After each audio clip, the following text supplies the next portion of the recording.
Hello everyone and welcome back to another Universe Sandbox video, and today we're going to be evolving another custom solar system from birth to death. So if you've not seen one of these episodes before, it's basically where we put a brand new star in a new simulation and we put some planets around it. Basically we form some planets and we basically let the simulation play out for a long time as we slowly evolve the star and watch as all the orbits change and all things like that. So without further ado, let's begin. So we're in a brand new simulation here.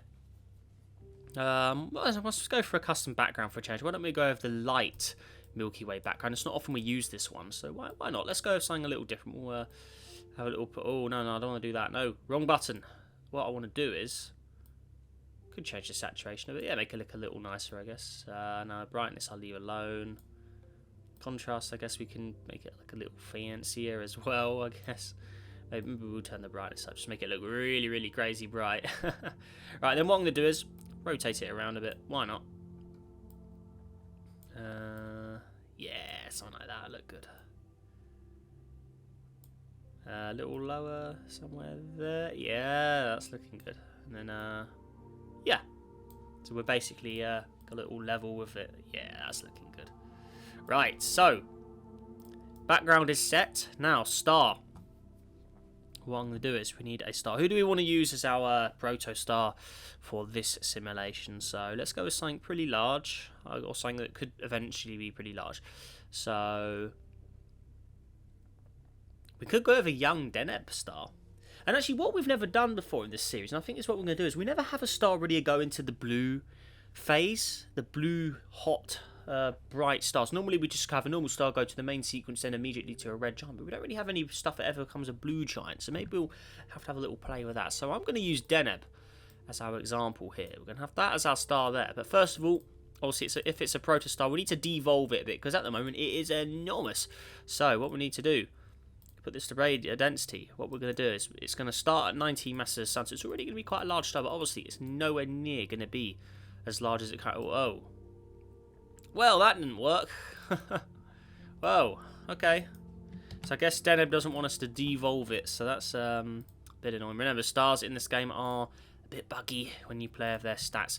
So again, let's try it with Procon, and let's go to density and lock this. That's going to make the radius smaller, so we're going to go to 0.5 suns. That'll be our prototype sort of star here, so it's already very hot in temperature. I'm going to lower that down a bit. Luminosity, 0.48 suns as its starting base. Okay, that's its base temperature we're going to roll with here. So it's going to be a lot brighter than a normal sort of... I'm going to make it a more massive star, so it's going to be a 5 massive sun star. So it's quite a hot star to work with here. So there is its zone. Then what I'm going to do here is I'm going to add the sort of formation disk like we always have. So the Saturn cloud is what I quite like to use. This is really cool. So our orbits, that's the orbit target radius. I just want to go for AU. So we'll go with a nice large radius. So outer radius will go to say 100 AU, something like that. Colour, let's go with like red particles. I think that could look quite cool. Add. Okay, so there is a lot of material where planets are formed. So all in that sort of area here. Looking pretty cool.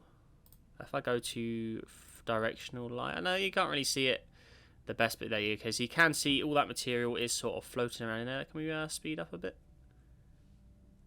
So there you go. So it's rotating around the star. Excellent. So see the Andromeda galaxy in the background as well. Look at that.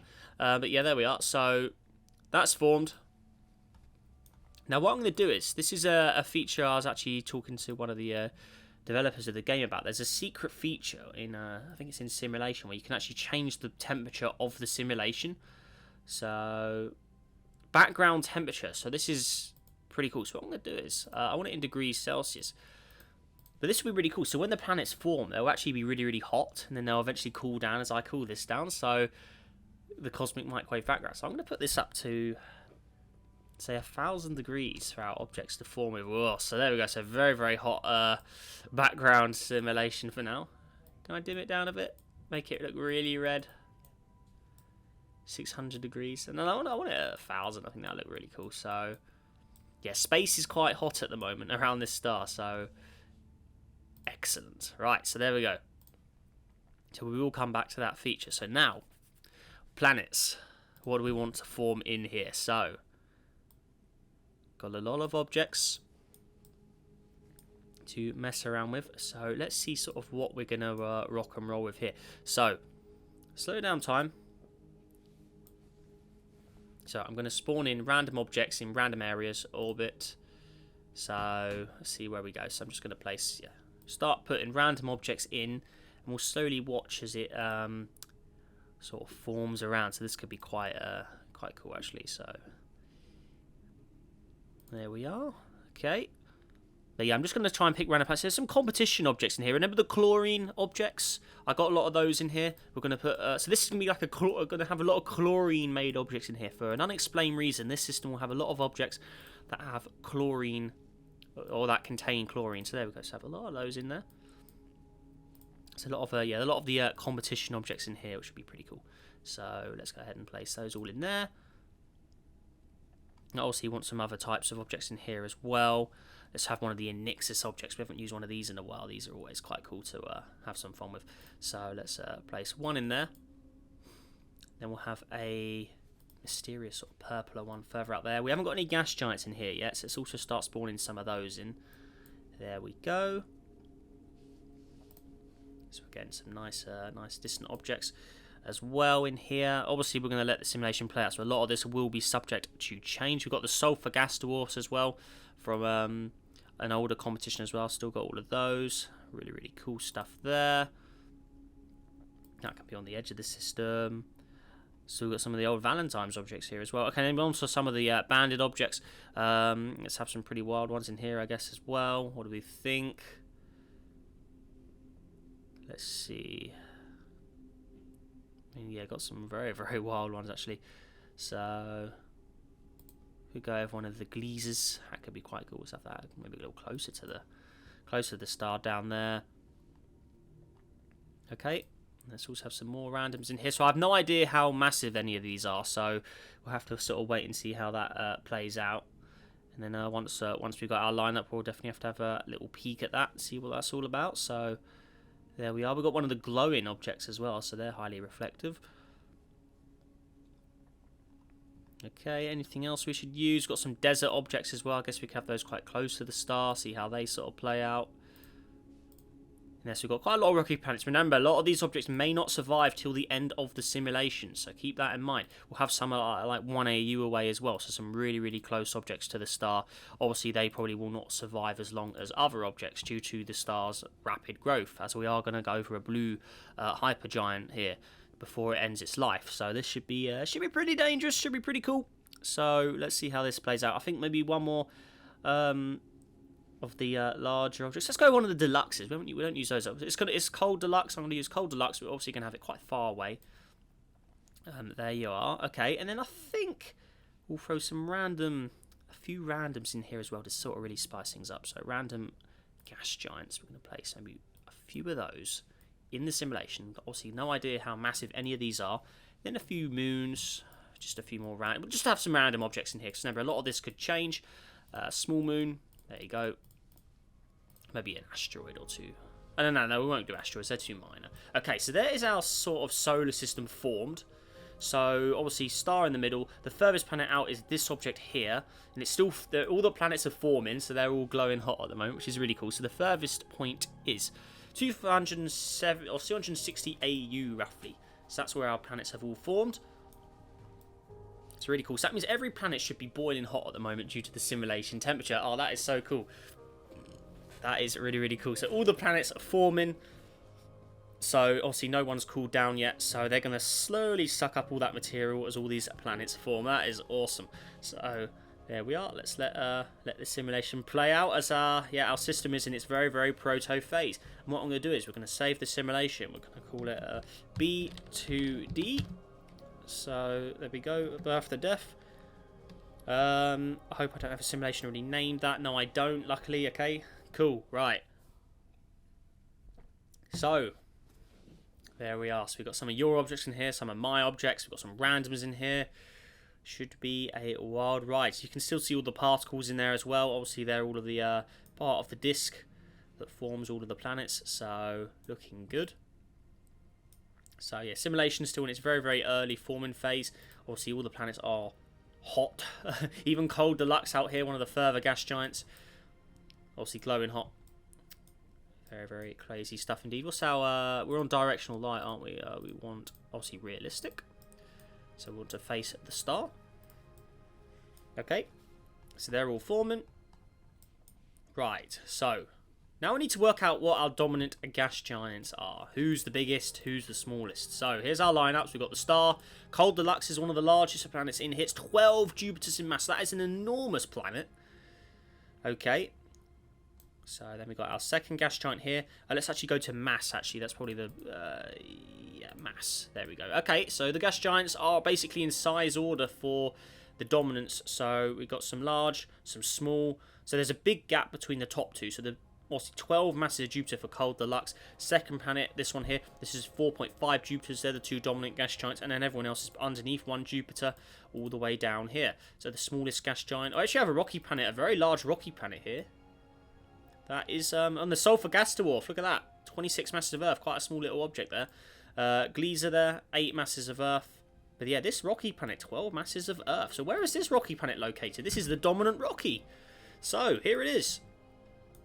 So dominant rocky planet, we'll give it a special colour. How about that? So we know it is. The dominant rocky, will give it a very, very nice shade of Neptune blue for a trail. So there's dominant rocky. Cold Deluxe, obviously we know that. We'll give that, and yeah, that's already got a nice trail colour. So we'll give that a sort of Uranus blue colour. Okay, so there are our dominant objects. Keep an eye on those. Oh, and then actually we'll do the second. So the second of the large. So this is the second dominant gas giant. We'll have this as a special trail colour as well, just so we know he can. So we'll stand out. Again, we'll have it in like a bluish shade. There you go. Right. So I think we can safely say system is formed. Planets are where they want to be for now. So obviously we need to let the simulation cool down. So obviously the background temperature is going to go down to 0. So, or actually no, I think we need to have it slowly fade down. That seemed a little too drastic. So here we go. So let's let the simulation just play, and just pretend that lots and lots of years are going by as we slowly cool down. So we should be able to watch everyone here. Keep pressing this, and we'll slowly see all the planets form into their correct states. And obviously the planets close to the star will keep their temperature. Everyone else won't. So let's slowly do that, and eventually all of the background temperature has disappeared. So space is now cold. So all the planets are formed. Check that out. How cool is that? So that's a nice... look at that. It's all changing. That is so cool. So let's cool it all down. And then go back to just the default 0, I guess. So, yeah. I'll just leave it at... oh, no, it should just be 0. Yeah, whatever that normally is. I don't know what the default number is really, but yeah, there we go. So the background temperature is obviously 0. So if we look at temperature, or that in degrees, it should be like minus 270. Yeah, so there you go. So space is cold. So there you go. Right. Obviously, the planetary disk can be deleted, so our simulation can run properly, and that is the simulation past its formation phase. So there you go. So we'll refresh that. There you go. So simulation is formed. There you go. Right. So that's a good start. You can see our dominant objects, Cold Deluxe. We've got our dominant rocky planet there, and our other dominant gas giant quite close to the star there. Now that could have some effects later down the road. So the first of the two dominant gas giants. So this is 40 AU away. So we have got quite a nice large scale system here. And then obviously the closest planet to the star, a Lombi here. So this is, it's a desert world, one of your guys' planets. It has 0.6 AU orbit. So that's roughly around the orbit of Venus, closest planet to the star at the moment. So here it is. So you say hello to this. So this is currently so it's actually at minus 2 degrees. It is warming up slowly though, so it looks like we're going to get some sort of greenhouse, but it is a desert planet. So the hottest point is already at 60 degrees. So there you go, and looking pretty good. Yeah, designed by one of you guys from one of your competitions. So whoever designed it, let us know in the comments. This is your planet. So there it is. I think maybe, how's our atmosphere doing? It's got 1.32 AU on it. Infrared's pretty high. See, I'm sure that's going to warm up slowly. But obviously the star's not too bright at the moment. So I think, though, Now the simulation has formed. Obviously the star's going to slowly creep up in a bit of luminosity. So we're going to put it up to 0.5 suns. So there you go. So just a little boost. Give Lombi a little bit of temperature. So that is currently... So in its current form, it's probably quite... It probably has some decent stats. Yeah, it does, yeah. So at the very, very early stages of this system, this planet has came out the box with habitable conditions. Even though it's a desert planet, it has got oceans, or it has got pockets of water, I should say, not really oceans, but yeah, obviously probably not the most breathable atmosphere, as it is very, very new. But for the time being, though, there you go. It has got conditions that would be usable for life, but unfortunately, because this planet is so close to the star, I don't think it's really going to have time to shine, unfortunately. So there is a Lombi. Next up, we have got Eon over here. So this is the second planet out. And this one's actually cold, so maybe this will be a potential life place. It's actually got lights on it already. But maybe this will be a planet for life in the future. Let's just see how much water it contains. It has got water on it. So yeah, eventually a bit of temperature. That's all this planet needs at the moment. So this is a possible life candidate. What's this ATM? 0.2 exactly. It's got some decent stats there. It's in the Kabloo at the moment, so it hasn't got the temperature it needs to really warm up yet. But yeah, this is definitely a potential life candidate. So it's got a nice blue trail already. Looking good. And I think that's designed by one of you guys as well. Next up, we've got Korot over here. So we actually have a custom Korot 7B in here. So, how are you doing? So, it looks insane, this thing does. So, there it is. But at the moment, it's actually quite cold. But maybe it has a slightly more crazy atmosphere than everyone else. So, maybe this just needs to increase a bit. So, it's got 88 atmosphere layers. So, it's going to be a very, very hot planet. Even at this point. So, yeah, pretty hot like Venus. Maybe it's got some reflectiveness to it, but yeah, it's going to be a pretty hot world. So we'll see this as it slowly warms up. Because I think this is a planet that it can't be anything but hot, really. So I'm sure that will warm up with time. But yeah, there you go. So there's Korot. So obviously that means a red trail because it's Korot 7B. Hot planet, that is. So there you go. Right. Next up, we've got Desert Planet, so one of your guys' inventions again. But yeah, the star's not bright enough to really warm anyone up yet, so this is just a cold desert at the moment, and it actually appears quite well as a cold desert, so there you go. So not really too much going on here. Maybe a bit of oceans is what it needs, just a little bit of customization, because remember, it is a custom system. We are allowed to modify the planets at the initial stages, so it's got a bit of water on it, but I'm sure that'll maybe warm up in the on the long run. So this one's currently a sort of cold desert at the moment. And then we have Cydomia over here. It's just pretty cool with these systems. We evolve our system, but we also get to check out all the objects we put in as well. So it's pretty cool. Quite similar to its sister planet that we just visited, actually. They're roughly in the same orbit area. So they appear very similar looking. This one's obviously frozen up as well. Maybe a bit of ocean, just a tad bit of water as well. Maybe they have very, very similar compositions. So there you go, just a tad bit of ocean on there. But maybe this one has a thicker sort of atmosphere, so maybe it needs a bit more clouds. So where are we? The clouds. Yeah, maybe it has thick clouds. So there you go. Looking good. There you are. Okay, maybe it has a slightly thicker atmosphere as well. So let's go with these settings here.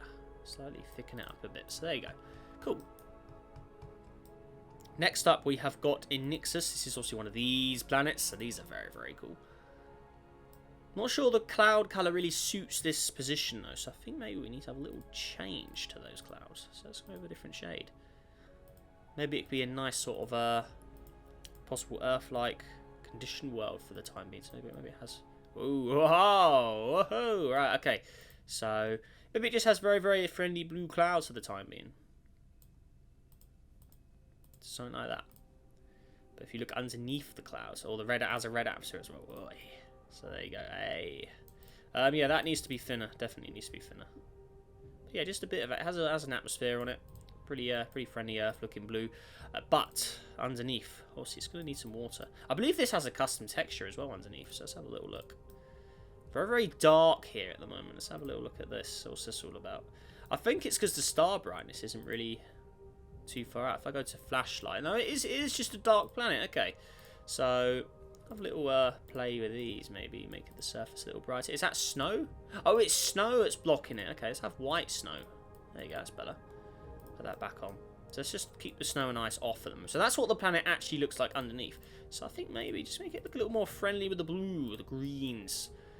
for now. Maybe it's a world just waiting to happen actually. So yeah, it just needs a bit of temperature to sort of wake it up a bit. So there you go. And obviously a bit of ocean on there as well. It needs a bit of water. Water is switched on. Just hasn't shown up yet.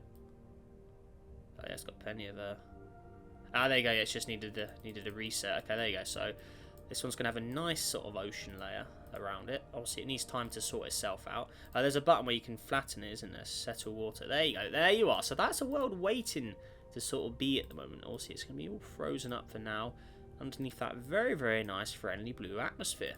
So yeah, it just needs the temperature at the moment. So that is a very, very good life candidate in the future, because right now it just doesn't have the temperature from the start to really get what it needs. It's got 4 ATM. I'm going to put that to 1.2.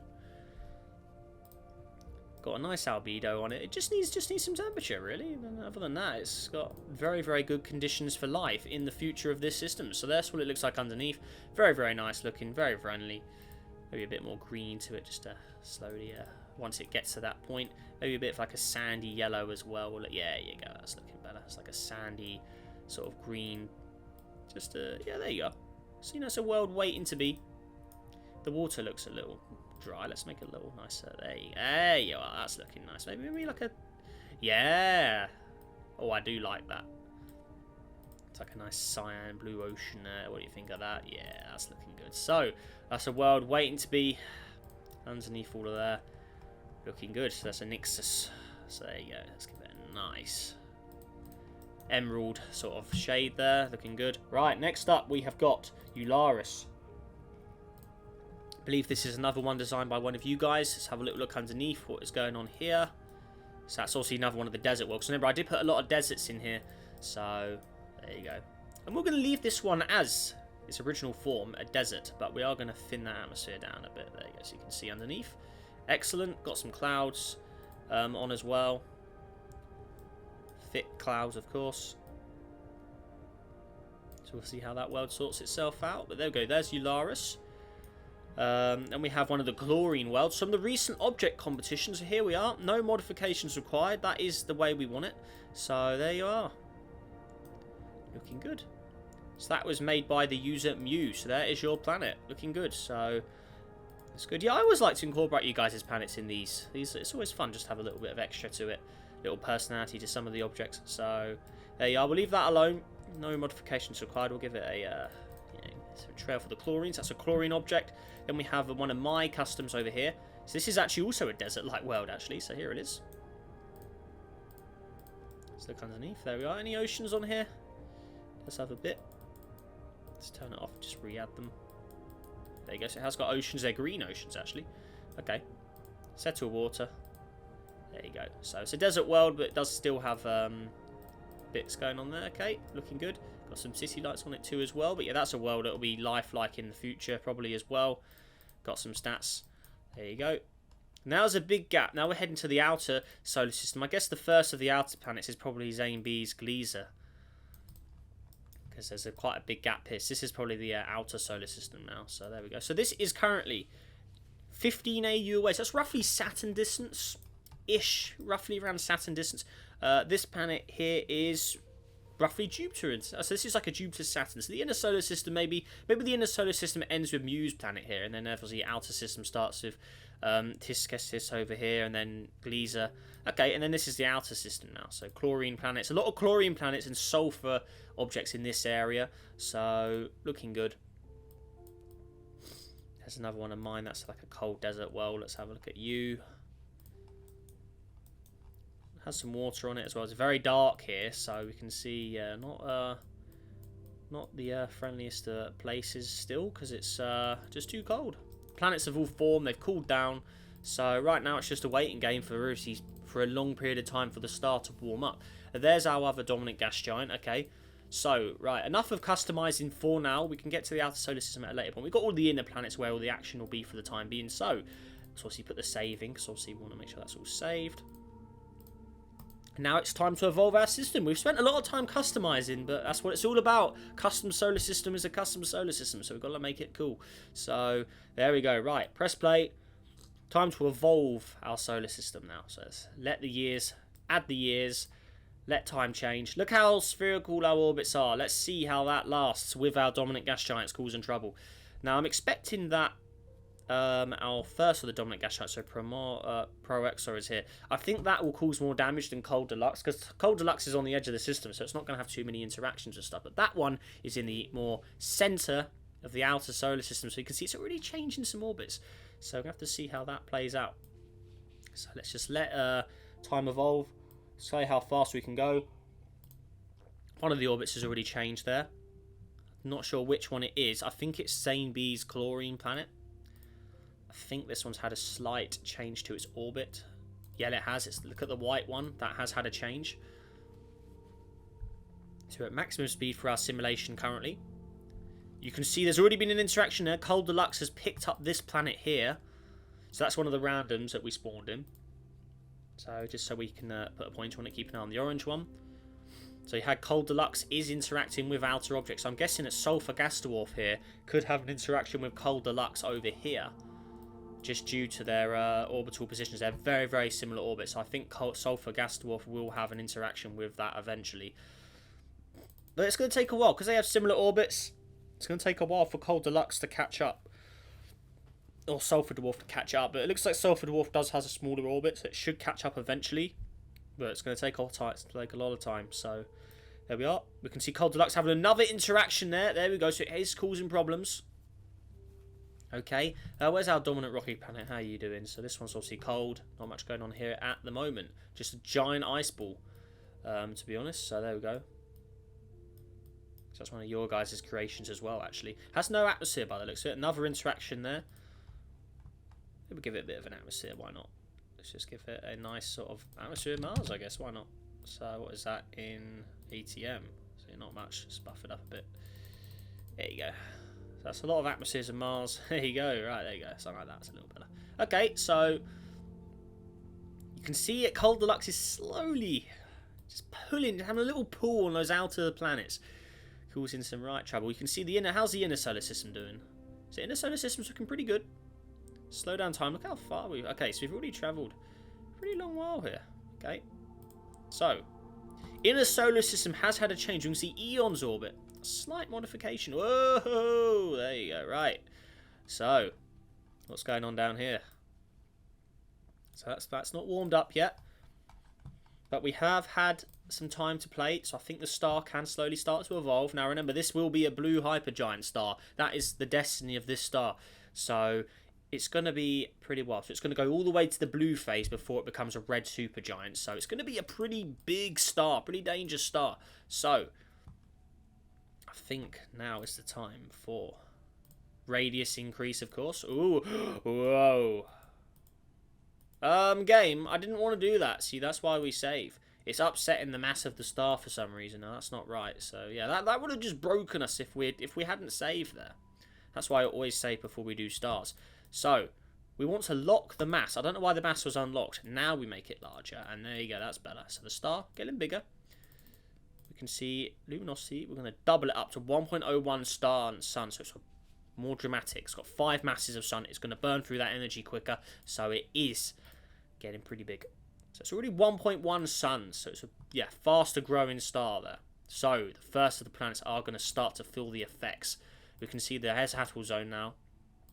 Okay, so Alongbis. This is a world again. At the start of the simulation, it had good conditions, but it's slowly going to start warming up now, as we can see here. Fast rotating clouds going on there. Okay, then we have Eon over here. So that's at minus 50, but I think that will probably start to change as time goes on. So let's have a little increase of the simulation. And obviously the starlight will travel further out into the system as well. We can see another planet has had a pretty wild orbit change, as we can see over here. Let's give that a slightly colour so we can keep an eye on it. Okay, let's just let the simulation play. There you go. So we can see one of the inner planets with Eon has got a Mercury-like orbit where it's constantly rotating. So you can see the inner two planets are having some interaction problems.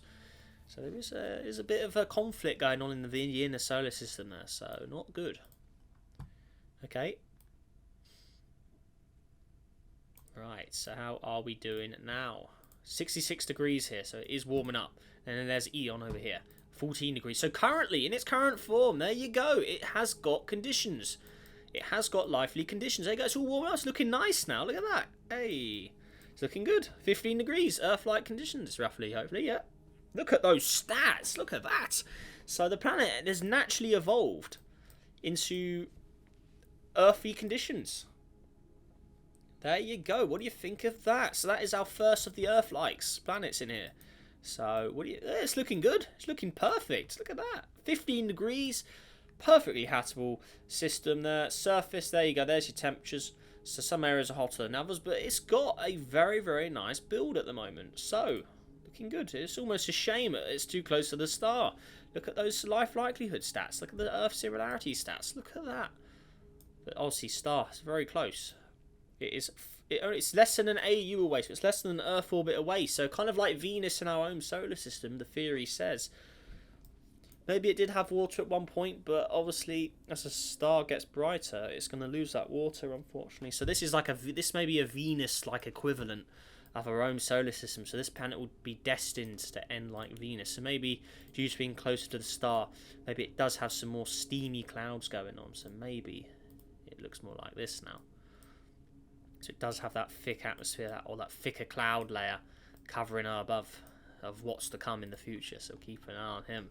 So there's Eon. So that's a Venus-like equivalent, effectively. Next up, we've got Cora over here. So 147 degrees. So the hottest planet in the solar system by a long shot here. So there you go. There's Cora. Obviously, not much to report on there. It's a very, very hot planet. Nasty stuff. Then we have Desert Planet, minus 217. Yeah, that's where the habitable zone roughly ends at the moment. So there you are. Okay. But anyways, let's continue. Let simulation play. Keep an eye on the outer solar system as well. The stuff is slowly changing. You can see there's some wobbles. So we are going to see some problems eventually. Oh, you can see there is stuff changing in there. That is not good. Okay. Let's put the that on as well. There we go, so we can really see what is going on here. Alrighty. Looking good. Right. Oh, you see the spherical orbits are slowly changing. Pretty wild stuff indeed. Okay. Oh man, this is crazy stuff. We've got a good build here. I'm pleased with the way this has turned out so far. So again, I'm going to keep on saving as we evolve. There we go. Excellent.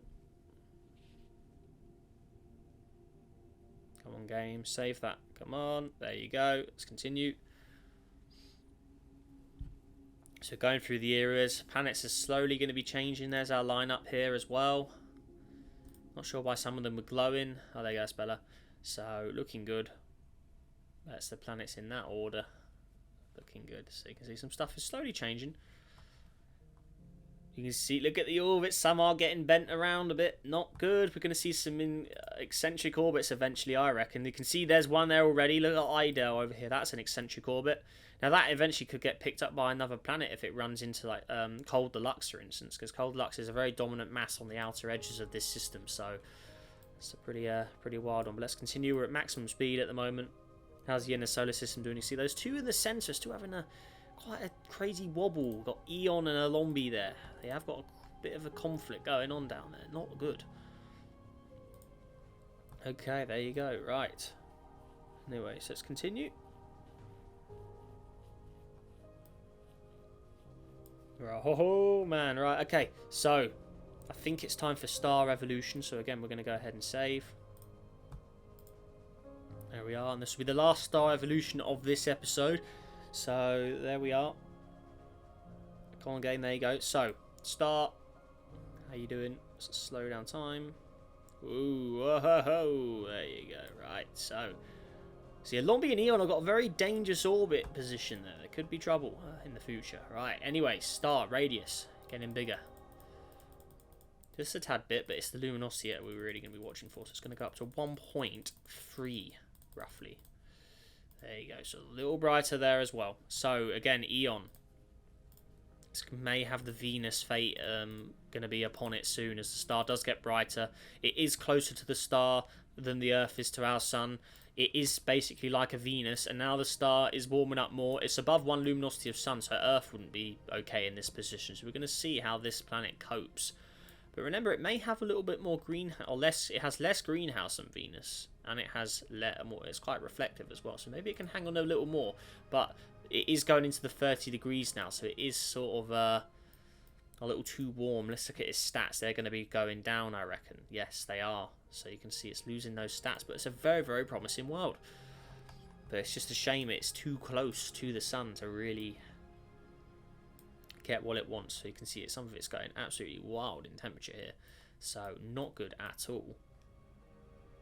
That water will start to disappear after a long, long period of time. So there you go. How's our system doing as well? Oh, you can see, look at the bent orbit. It says bent orbits all over the place, right? See, I do think our dominant gas giant here is definitely going to be causing some problems. 4 masses of Jupiter. Anything, it seems to be most objects further out. Everything within that orbit seems to be roughly okay. So everyone inside the blue ring here, they all seem to be doing well, apart from the 2 inner planets. Everyone else seems to be sitting fairly well, so pretty good. So this is, yes, there's 40 AU out. So this is further than Neptune is. Is it receiving light? Yeah, it is receiving light. Okay. But I take it our furthest planet, Cold Deluxe, which is probably over triple that distance. 240, oh no, 74 AU. Look at that chlorine planet there. That's a cool look. But yeah, this planet over here, so Cold Deluxe, very long. It's like a Planet 9 orbit. It just formed so far away from the star. So there it is. So at the moment, Sulfur gas dwarf does have a further orbit. It's 1612 years. But at this present moment, it still hasn't caught up with Cold Deluxe to really have an interaction with it. So again, we'll let the simulation play as we finish off today's episode. But yeah, Sulfur and Cold Deluxe, they're going to take a while before they meet each other because they've got very, very similar orbit times. So we can see this one is currently 1600 years roughly on average, and then this one is 1500. And yeah, so they're only 100 years apart, but obviously running that simulation time for the planet which is slightly closer, which is Cold Deluxe, for that to go all the way around and catch up with Sulfur gas dwarf, that's going to take a long time, especially when their orbits are constantly changing, so they could be stuck at opposite ends for a long period of time, but eventually they should meet. So it should be quite interesting. There we are. But yeah, just look inside the ring. You can see loads of the orbits have been bent, buckled. Not good at all. Alright, okay. We can see there's definitely other objects having interactions in the inner systems as well. So there you go. Whoa, it's pretty wild. But yeah, the inner solar system is basically everything here. This is the inner solar system. The outer solar system is all that. So, pretty wild stuff. So, you know, but the pink trail, that's where the true outer solar system really is. That's the big jump to the outer objects. It's that same bees object there. But again, look, the Cold Deluxe and the Sulfur gas dwarf, that blue and green orbit, they're just not getting near each other. All the other objects probably are, but those two are just not having it. So, yeah, that long 1,000-year orbit. Sulfur gas dwarf still a little longer. Although it's just gone down a bit. Look, it's 15, so they got basically the same orbit time. So, yeah, pretty crazy stuff there. But yeah, this is going very, very well so far. Look at that. There's the 2 inner objects there. Okay, so let's slow it all down. So you can see as we slow down the orbits all behave themselves. There you are. Okay. So how's the Lombi doing after a lot of evolution? So 87 degrees there. And then Eon, 27. So it's still got the conditions, but it's in its later stages of development now, unfortunately. So there it is. But yeah, guys, we're going to leave off today's episode here. So I hope you've enjoyed the simulation development up to this point. You let me know any feedback down below. Let me know what you think. But there we go. So we've evolved a good amount of time there. System has evolved very, very nicely. But yeah, that does it for today's episode, guys. So yeah, make sure to hit that like button. Let's see if we can go for 70 likes on today's video, guys, for another evolving a custom solar system from birth to death. And also subscribe for more as well. Helps on the journey to 27,000 subscribers. And yeah, guys, with that all said and done, really hope you enjoyed it. Let me know what you think. And with that all said and done, guys, make sure you have a great day. Stay safe out there. And I will see you in the next video. Goodbye.